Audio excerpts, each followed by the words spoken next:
You're watching Capital Connection from the Illinois State Capitol. Governor Pritzker this week challenged the state's largest health insurance provider to get to the table and negotiate a deal with Springfield Clinic. The clinic here is just a regional network of specialists largely that treats patients across the greater Springfield area, stretching out into the rural regions of central Illinois to provide care for patients there. But this issue could set a precedent and send a signal to insurance companies and clinics and medical providers across the state. Every time negotiations over doctors' pay comes up, what happens to the patient in the process? Could they be stuck with higher bills or left without access to care? Joining us now is House Democrat Sue Scherer, a Democrat from Decatur. It's good to have you with us. A lot of your voters have been greatly affected these last 4-5 months or so during this dispute. I know a lot of viewers in this area are watching closely, but the Illinois State Medical Society says this idea of a ghost network or a dead-end directory of doctors that appear on your website but aren't actually in the office to see you. They say that's a statewide problem. What are you seeing? What are you hearing from your patients right now? First of all, thanks for giving me this opportunity. I truly feel that if we go to the people and let the people know we care, and we need to hear from you, because that's how we're going to fix this problem. It's much bigger than just a bill or just a fine. It's much bigger than that. I agree with everything that you have just said. I've heard that. It's almost like a cancer, and now I hear it's growing. Now it's spreading to Champaign. It's spreading up north. I've heard a couple reports of it being up north. Just to put a point on that for our viewers in Champaign, there is recent reporting, and it's in the early days of this apparent dispute. We're still learning the details, but Aetna and Christie Clinic are at some sort of impasse, some sort of fallout, and it seems that we're hearing the first reports from some patients there that are starting to have experiences that many in Springfield had back in November. Correct. And so we don't know yet how that will play out. It's still early days, but I wanted to explain what that might mean for people. And I also had a constituent from Decatur who has Blue Cross who went to Carl Clinic, and they're being denied a claim. At some point somewhere, you have to be able to say, I paid into this insurance plan, I need to see a doctor, and this issue is urgent to me. Where can I go? Right. So how do you... This started, just a little background, this started this summer with Springfield Clinic coming to me and explaining to me what a crisis was going to be come November. And then following that, I had just random friends who were just, I was going through a similar thing on a different issue. And because my doctor closed and moved, and so I'm like, oh, I know what you mean. And she says, and I have cancer, and if this cancer comes back, what am I going to do? And so that really, alerted me, oh boy, this is a big problem. Do you see this as a labor dispute between doctors and payers, the insurance companies? See, in that part I'm not completely privy to, because they say, like, some of the comments they make, I'm not allowed to have that information. I can't FOIA it. And so I'm assuming it's a labor dispute. You're an elected official, and yes. You can't get at the rate information. Right, because... I want to read to you from this op-ed. The senior vice president of healthcare delivery for Blue Cross and Blue Shield, Krishna Ramachandran, wrote in the Illinois Times this Thursday. He said this: even though Springfield Clinic left our network, he blames the clinic, though they severed their contract. Our local members can choose from more than 3,000 valued in-network local providers who are aligned in our mission. They keep pointing to that big number. You have 3,000 doctors to choose from. What's the problem? That's just simply not what my constituents are experiencing. What they are experiencing is this doctor's in Springfield Clinic. I'm just going to tell you a straight up example I had. These oncologists are not able to help me because they're from Springfield Clinic, and I have Blue Cross insurance, and they won't hook up. So a lot of the specialists, people that are watching this for a while, understand that a lot of the specialists in the area, maybe they used to be out in Jacksonville, or maybe they used to be out in Taylorville, and over time, as insurance companies have tried to press their pay lower, they've sought safety and business, really, in Springfield Clinic. They've found a haven where they can stay open and not be driven to the brink of extinction at Springfield Clinic. So Springfield Clinic has been kind of smart strategically in hiring up a lot of the specialists.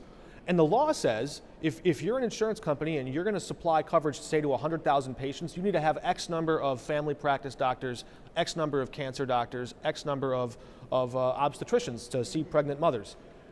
That is where the insurance company is falling short, is in not in the overall number of total doctors, but in each bucket.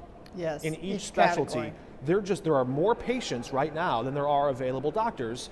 Who is to blame for that, or whose responsibility is it to make sure that there are enough doctors in that insurance plan?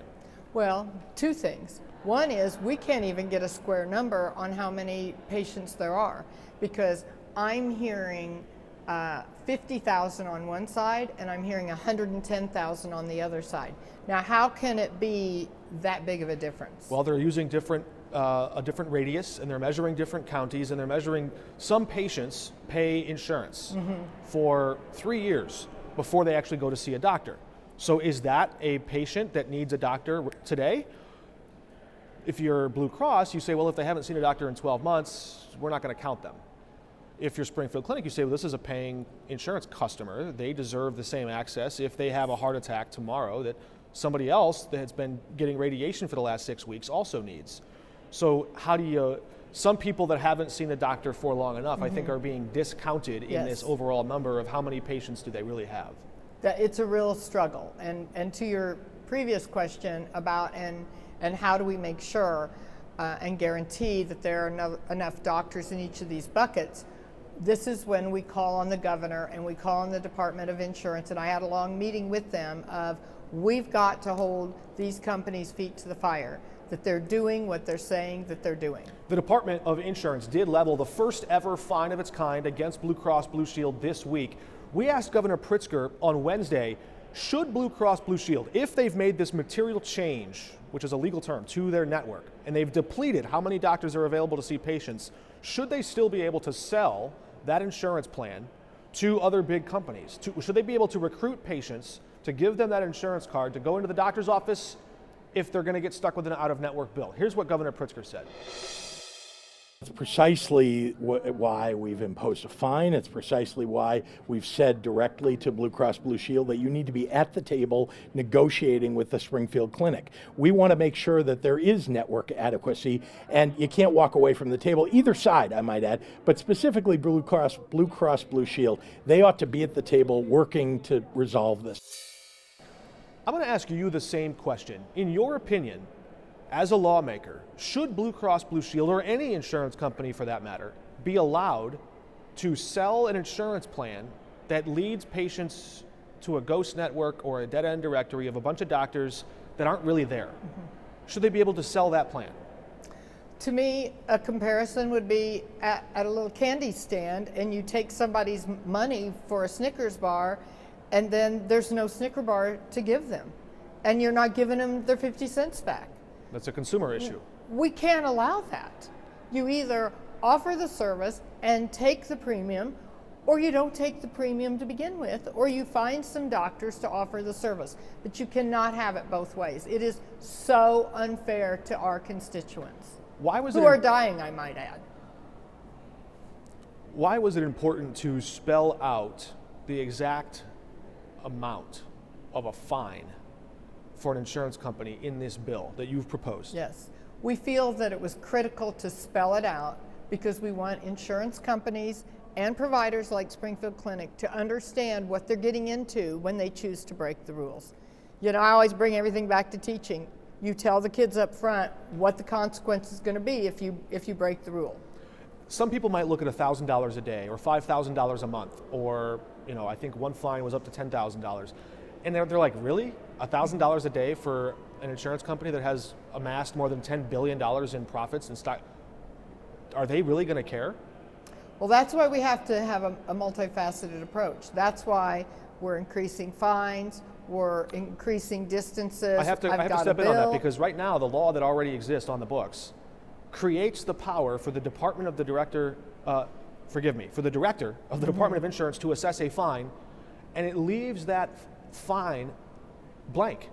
it says the director can assess a fine. The law as it is written now appears to say she could fine the insurance companies $1 million a day if she chose to. Yeah. This actually limits the amount of the fine, this bill. And I don't disagree with you, and I've thought a lot about this, and I kind of feel like it this way. I'm not going to say that our current governor would do this, but this law is for all people in the future.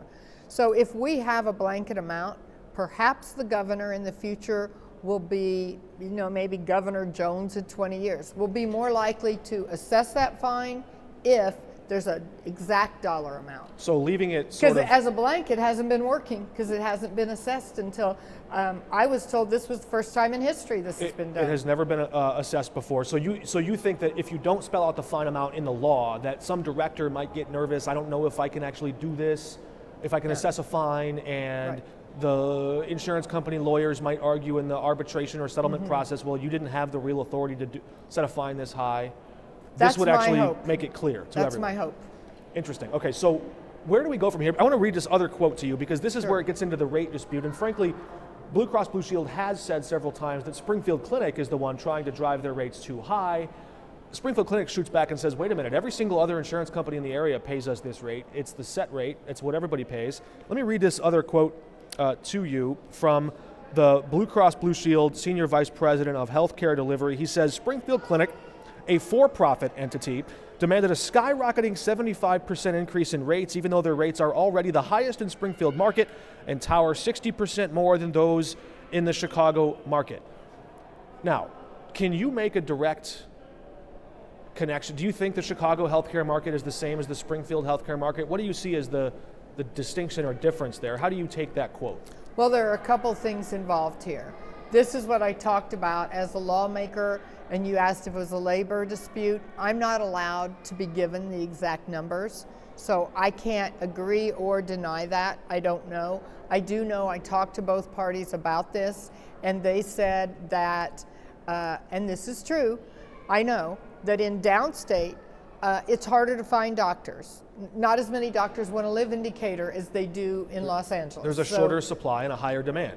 Yes, so supply and demand causes the price to go up. I know some doctors live in Decatur for X number of years to get their medical school repaid. So I understand that our prices could potentially be higher than perhaps in Chicago. And the doctors oftentimes have to drive a lot further to see their patients. Whether this is considered gouging or not, that's not for me to say. That's not why I'm here. Whatever it is a negotiation that is at impasse, and in the process, whoever side you blame, there are real hostages being taken in this sort of negotiation right now. People who are being stuck with, I think of Jimmy Whaley, the union electrician we talked to earlier this week from Springfield. Interesting story. It was 20 years ago when he joined a union because he needed better health care benefits to pay for his $800 a month insulin bill for his diabetic daughter.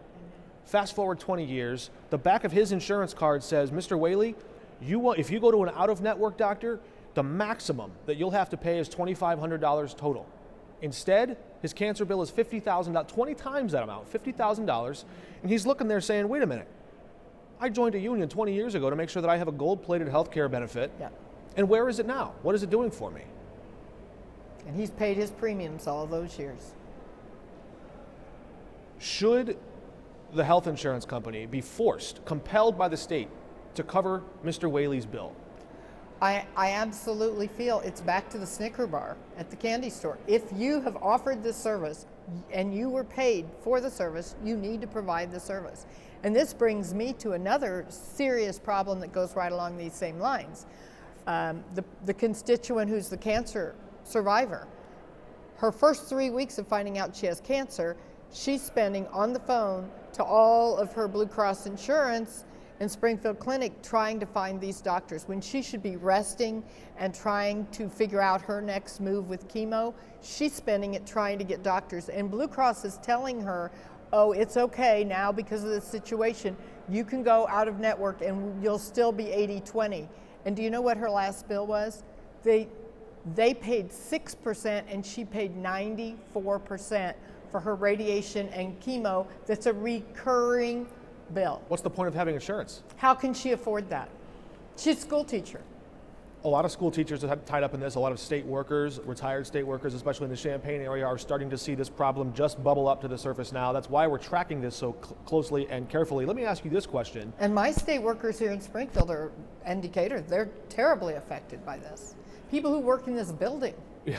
A lot of lobbyists actually approached me Yes. this week and said, hey, I can't say anything publicly, but I know this affects my wife. I had or one this. stop me 5 minutes ago. It's pretty fascinating to watch how the healthcare issue cuts across all party lines. It's very personal. It's not something that where red and blue dig in. So Absolutely not. Who do you, I know it's early, you've just filed this bill recently. Yes. Do you expect opposition from the insurance industry to this bill? That's an interesting question. I think they're going to be pretty gutsy and brave if they oppose it. So you think that the right thing to do here is to, well, let me ask the question a different way. Right now, the current law, from just the facts on the ground, is being flouted. It's not being followed. If that behavior is allowed to continue, what signal would that send? Or if this law that if this bill you're trying to pass into law becomes the law, what signal would that send to the broader insurance industry at large in Illinois about what their obligation is to their paying customers? And I talked to some people earlier this week about that very thing. I said, we've got to be very clear and right up front that this isn't going to be accepted in our town. And you know what? I'm not picking sides here, and I want to be clear about that. That's not my spot. But I do want to be clear to both insurance companies and doctors that don't think that this is going to be the beginning, and now the next thing you know, the whole state is going to be in a mess and everybody's going to be dying and nobody's going to have doctors, because that's what's happening right here. And we have to make a loud, strong message right from the get-go. Well, you said you weren't taking sides, but I think you are. I think you're taking sides between a Well, I'm taking consumer, the side of my consumer. consumers, and the people that they're paying, the companies Yes. that they're paying. I'm definitely on the side of my constituents. Is there? It's also happening. And this is just an open question. I don't know the answer to this question. Is it interesting to you at all that all of this sort of open dispute, this feud, is just bubbling up, sort of at the tail end of much of the pandemic pressures that kept patients away from hospitals? Insurance companies kept collecting all those premiums all those months, and the volume of traffic at the hospitals dipped way down. So hospitals, they were trying to stay afloat. They were looking to the feds for help to stay open. Insurance companies kept raking in money. And now, after they've been stacking up their coins for the last 24 months, now they're fighting over how they're going to keep stacking up their coins. I mean, do you see a coincidence between the timing of all this? I hope it's not greed. I hope it's not that our doctors or our insurance companies are just trying to get rich, because that is heartbreaking if that's what our society has come to. And that's why we have to be out in front and put a stop to this. But I have asked those very tough questions to both groups, and I have said, how much money have you brought in the last 2 years compared to how much have you spent out? Governor Pritzker campaigned to run for governor back in 2017 and 18. And then he said it was his plan to adopt a public option that would not be a for-profit, it would be a government-funded, basically, insurance plan that would be open to people to enroll in through some state or federal subsidy. It would probably cost you, the consumer, less overall, or at least that's the design of the public option. Do you want to see him do that? I see some issues with that. I mean, national health care, will it work, won't it work? It would be a trial balloon. It would be a trial balloon. Vermont tried it, didn't work that well. I think it would be an awesome thing to try, and I would be happy to be the House sponsor to try to move that forward, because obviously what we're doing right now isn't working. So, if this was a concept that he had, I'm like, let's go for it. Very interesting. As we wind this down, and thank you for taking the time on a busy day, what is your expectation about what the next steps will be? Because we saw in this building this week, you know how this works. Blue Cross hired a whole bunch of PR people. They hired a bunch of lobbyists. All of a sudden, a committee hearing that would have put Blue Cross on the hot seat was canceled and removed from the calendar. Interesting how that would happen. Is that hearing ever going to happen? Is Blue Cross going to ever have to come before lawmakers and answer questions about all this? And Springfield Clinic, will they ever be put on the hot seat? I'm using everything that I have learned in the years that I have been here, and it's been 10, and I've learned a lot, and I'm using everything I've learned to get this subject matter hearing a go, and it will go next week I was assured from the Speaker's office, and I appreciate you giving me the opportunity to say this live, that that subject matter hearing So you have an assurance will from Speaker happen. Welch. Speaker Welch assured me this morning that that will go, and it will go this coming up week. I have a whole folder of questions to be asking For both sides. Yeah. Blue Cross, I have panels with Blue Cross and Springfield Clinic. I also have panels with Department of Insurance and the Medical Society representing the doctors. Very interesting. We will stay tuned to see how this unravels, how it develops, and what is at stake for patients. Representative Sue Scherer, thank you for joining us. Thank you. Thank you. We're back in just a moment.